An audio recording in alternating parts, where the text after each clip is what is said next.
కొంతమందిలో early menopause కూడా చూస్తూ ఉంటామండి. దీన్నే ప్రిమెచ్యూర్ ఓవేరియన్ సఫిషియన్సీ అంటారు. సో ఈ ఎర్లీ మెనోపాజ్కి కొన్ని కారణాలు ఉన్నాయి.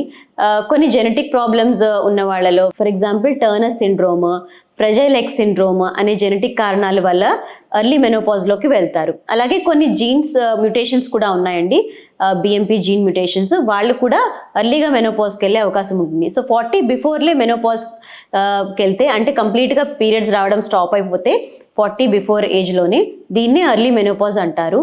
సో వీళ్ళు కొన్ని జాగ్రత్తలు తీసుకోవాల్సి ఉంటుందండి. ఎందుకంటే వాళ్ళకి ఎర్లీ మెనోపాజ్ వల్ల heart problem, next bone density తగ్గిపోవడం ఎర్లీగా, నెక్స్ట్ మూడ్ డిస్టర్బెన్సెస్, యాంగ్జైటీ, వాళ్ళలో ఎర్లీ మెనోపాజ్ ఉన్న వాళ్ళలో ఈవెన్ డిమెన్షియా అంటే ఈ మతిమరుపు వ్యాధి లేదంటే ఆల్జిమీర్స్ లాంటివి కొంచెం తొందరగా వచ్చే అవకాశం ఉంటుందండి. ఎందుకంటే వాళ్ళకి ఎర్లీగానే హార్మోన్స్ తగ్గిపోవడం వల్ల. సో వీళ్ళలో మనము హార్మోన్ రిప్లేస్మెంట్ థెరపీ కూడా మనం ఆఫర్ చేసే అవకాశం ఉందండి.